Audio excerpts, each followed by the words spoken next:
Hello, dear colleagues. Hello. My name is Olena Lutsenko. I'm Managing Director for RETN Ukraine and Black Sea region. I come from Kyiv, Ukraine. I want also to introduce Andrey Gazizov. He is Chief Operational Officer of RETN Global. And today we would like to share some tips and experience how we operate network during the real war. And now it's 414 days living with the war. And try to find, sorry.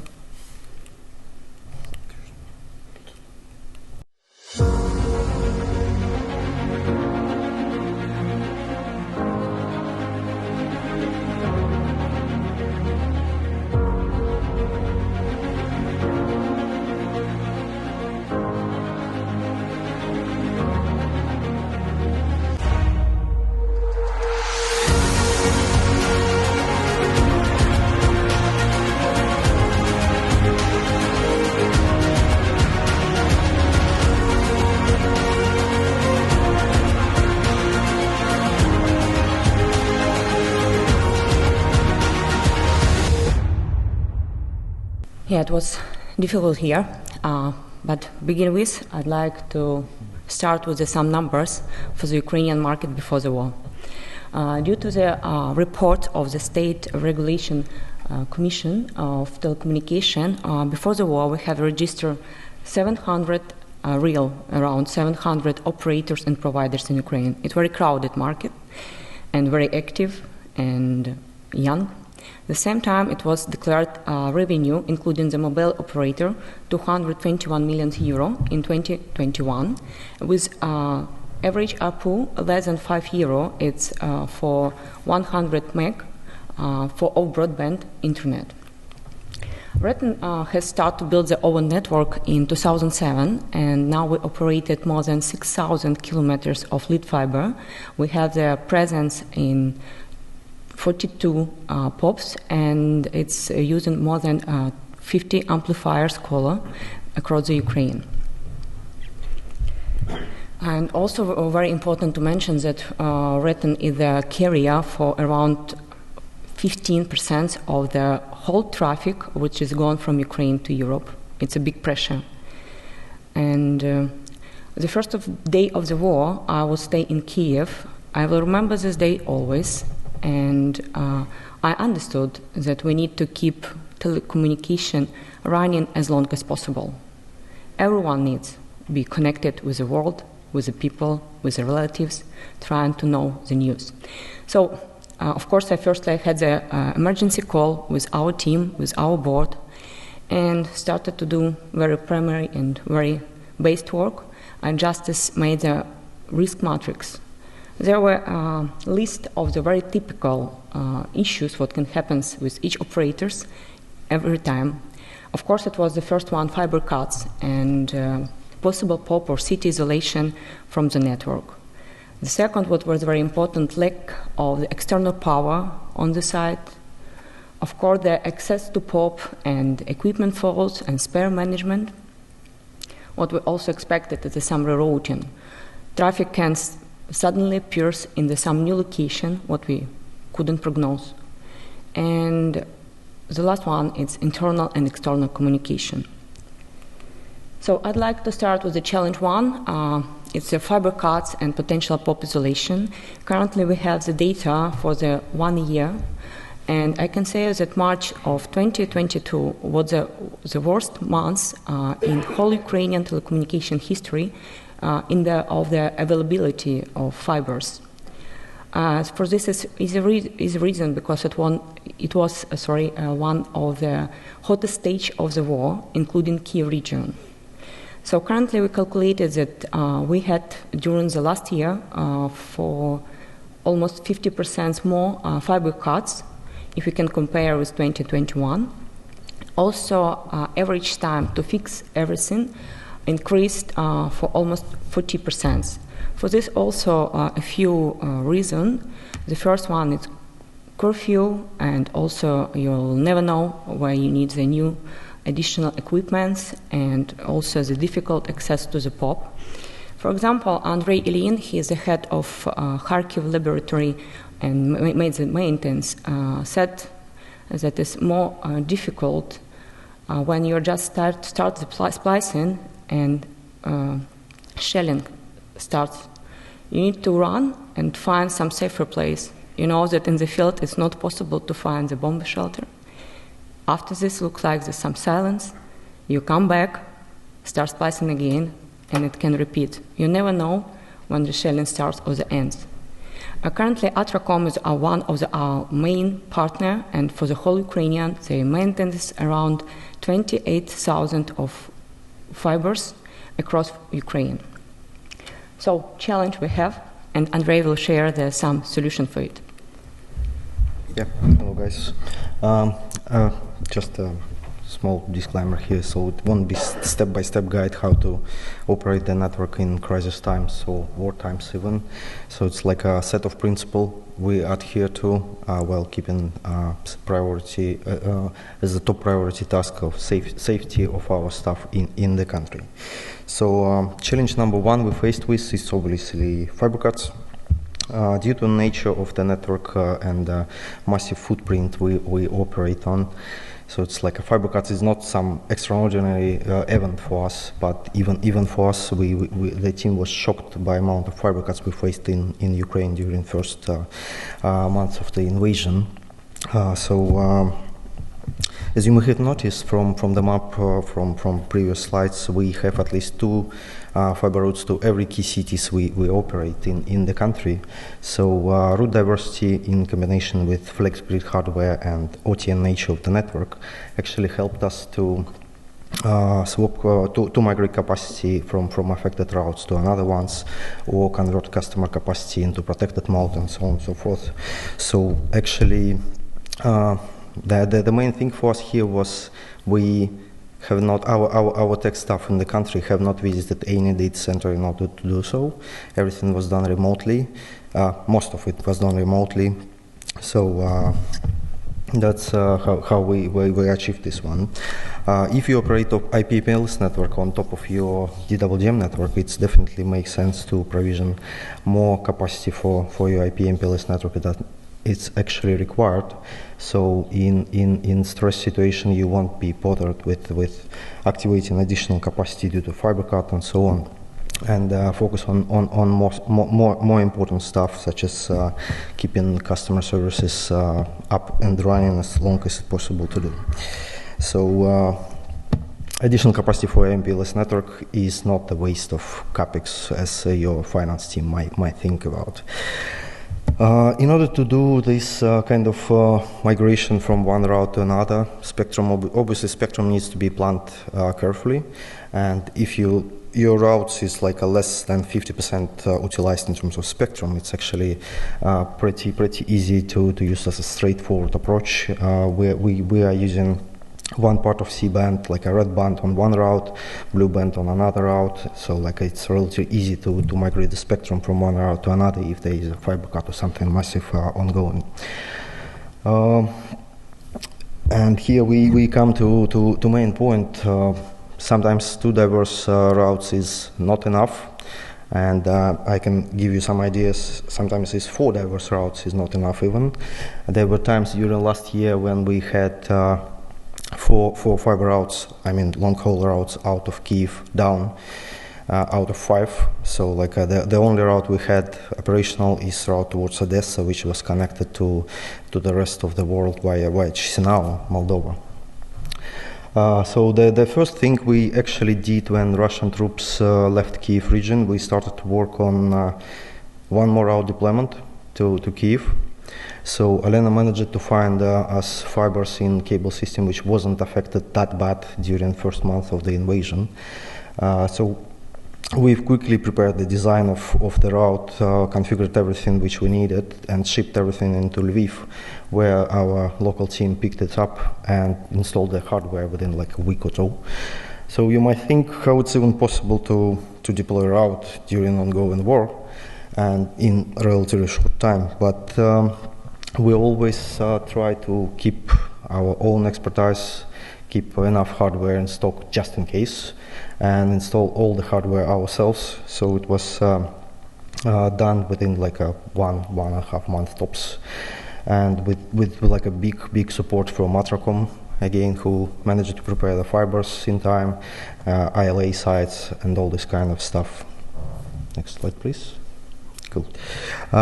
This kind of similar to fiber cuts, but like there's also one more challenge which you may face with is POP or CT or group of POPs isolation from the rest of the network, and we actually solving this by deploying at least 2 core POPs in every main cities we operate, ideally in different data centers located on the different parts of the city.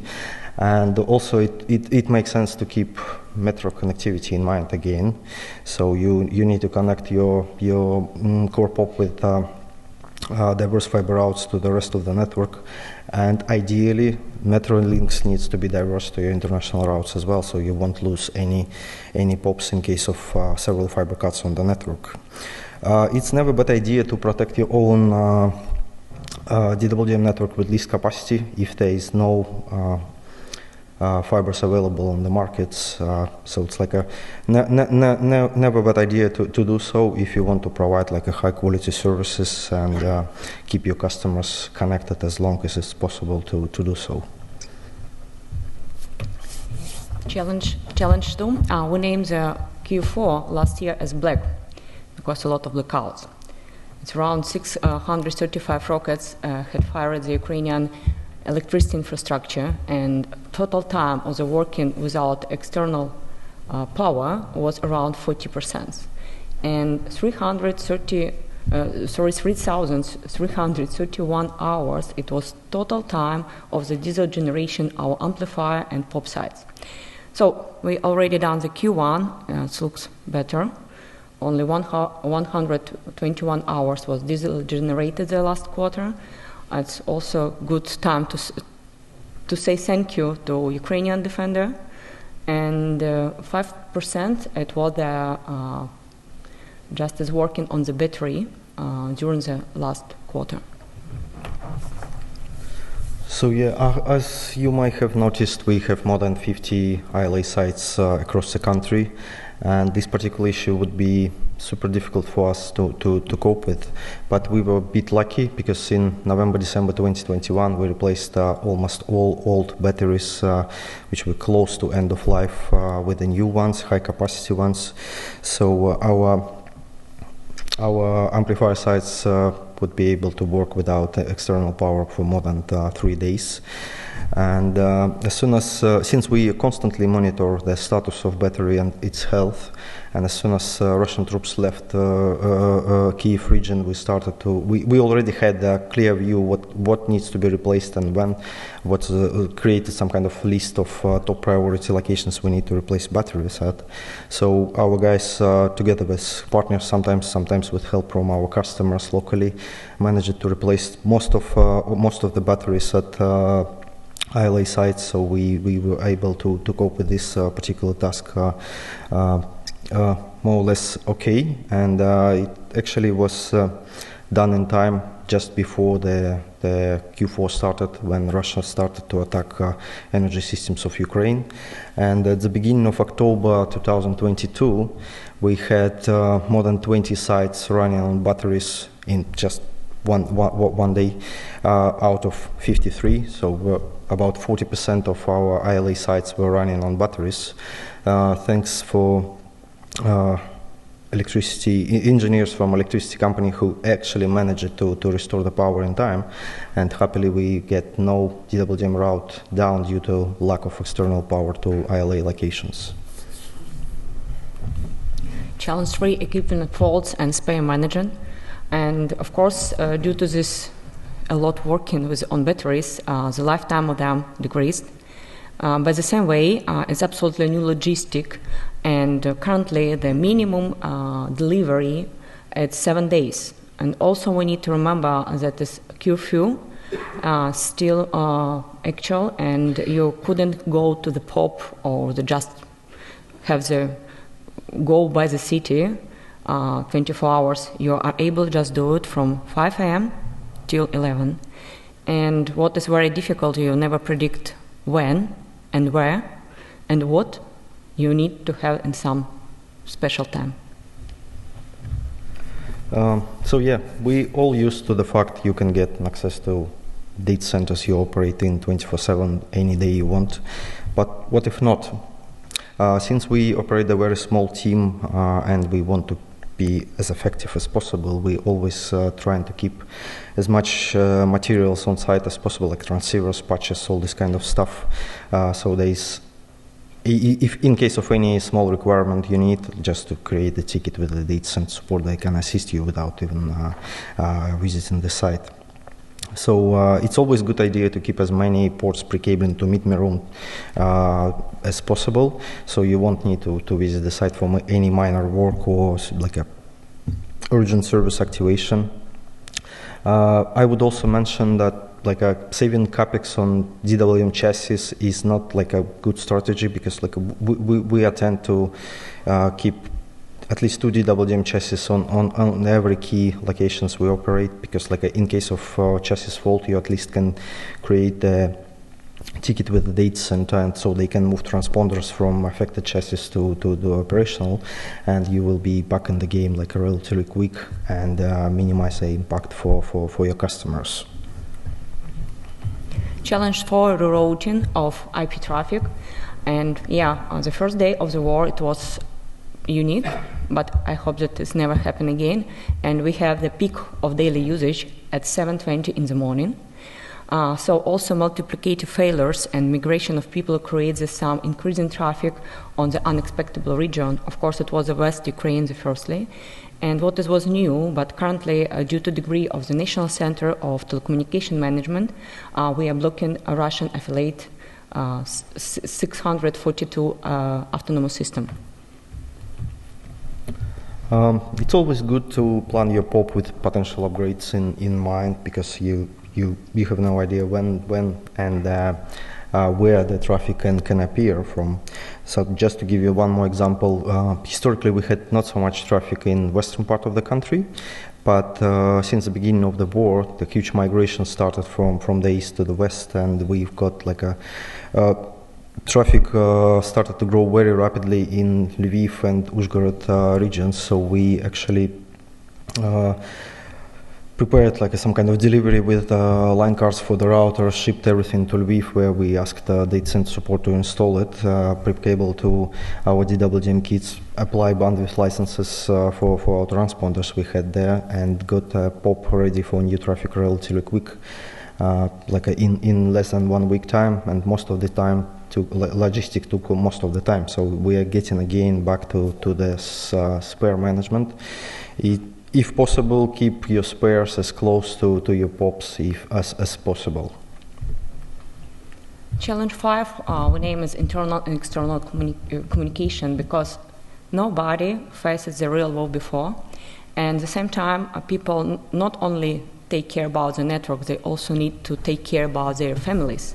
And for example, the family of our technical director, Evgeny Prokhorov, they lived in bomb shelter in Kiev 60 days on the beginning of the war. Also, your customers and skiers, and everyone asks for the triples, available bandwidth, but you need to be enough smart. And the most difficult for me, you can lose the contact with somebody of your team any moment. Yeah, communication is a key, and lack of communication means that something bad could happen and probably will. So like keep in contact with your teammates and work together on problem resolutions, all this kind of stuff.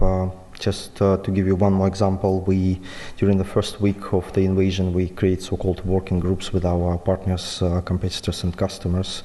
We actually managed to swap capacity with them. We provided them capacity on the fiber routes they don't have, and we've got the same volume of capacity in return on fiber routes which we doesn't have. So at the end, it helped to both of us, and to keep our customers connected as long as possible.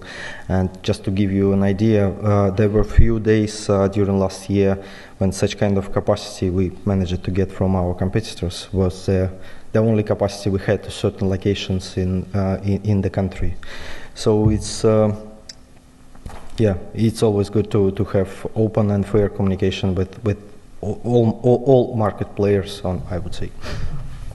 What is the situation now and what on the table? So, constant network repairs, recovery is daily routine for Ukrainian operators, but I think it's very typical for everyone. Protection of network, any numbers of routes is never enough.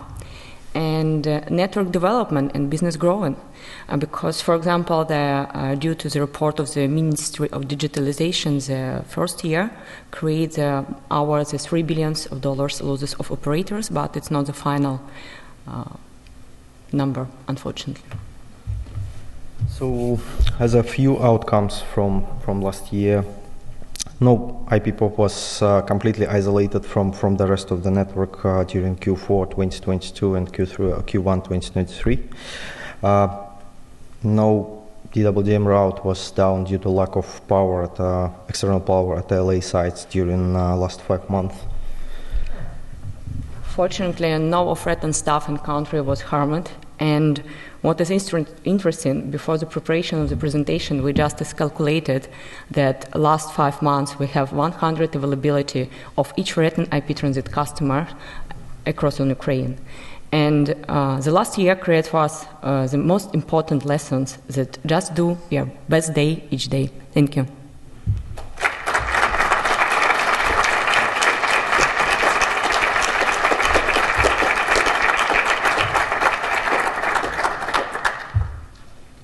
I'm very glad that the network is working well enough that you're able to be here. Thank you. And to tell us about this. Anybody have questions?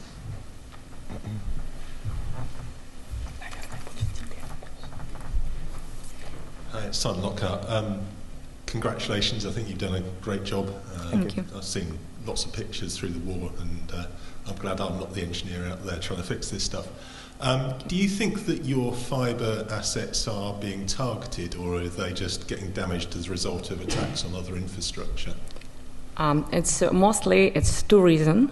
First of all, it's also about the attacks for the critical infrastructure as well. It was a few incidents when it was directly attacked, and unfortunately one of them during the repair works of one of team, as just this last Q1. But mostly it was also affected when our defender prepare for this defending stuff, and it was also connected to this fiber cuts. I guess the follow-on question is, your engineers that are trying to repair this, are they sort of being targeted themselves, or is it relatively safe for them to go out and work on repairs? It's most difficult always to make the decision when they need to go and where they need to go. Currently, we use also our partner Atracom, who is covering this is repair work in the fields mostly. But I remember in the March last year, it was most difficult decision to do because Russian troops were very close to Kiev, and we saw that is our one of the amplifier color. It's battery work life around 10 hours. Technical team decided and prepared with the military support to go to this area, but the last minute I might change the decision and cancel it. And in the end, like I said, that this was most right decision. So people life is the first, always. So are the Ukrainian military actually supporting and protecting your engineers? Yeah, of course. And sometimes they just make some very fast and very actual updates that is safety or not. Sometimes they provide support because, for example, curfew, you are not able to create some noise if you have some pop in the center of the city. That's why we are just working together and inform them because they know that telecommunication is very important. Thank you. Hello. Thank you so much for the presentation, and I can't believe in so many words that we're even having to think about these things, but I I can't, for the life of me, thank you enough for doing what you've been doing over the last couple of years. I had a query around assets. In such parts of the country where obviously there's been occupation, have you found any of your maybe your equipment or your IP addresses or anything like that being stolen by any of the invading forces? So I can answer about the assets, what it was stolen. Yes, it was.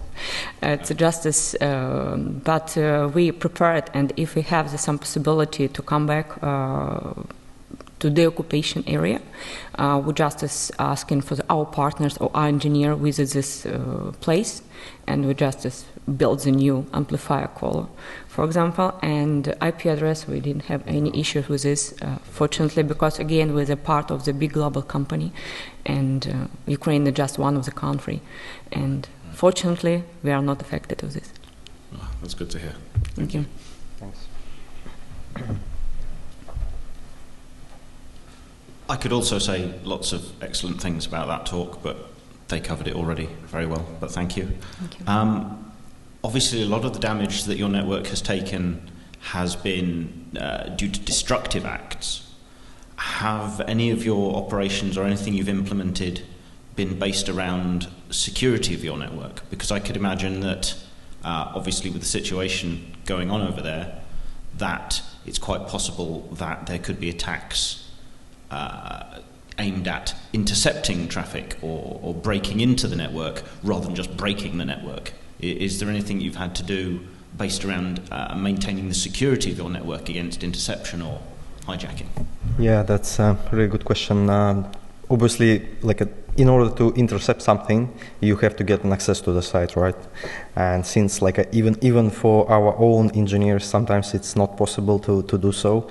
And just to give you an example, the first 2 months of the war, it wasn't possible to get access to the site in central locations in Kyiv, as an example. We wasn't able to visit it, and the only colleagues who were there, they sent support actually. So nobody would be able to get in order to intercept something and bring some hardware in order to do so. But obviously we've got few ILA sites destroyed during the war. And there's nothing you can do about it, right? So just need to keep everything connected as long as possible to do so.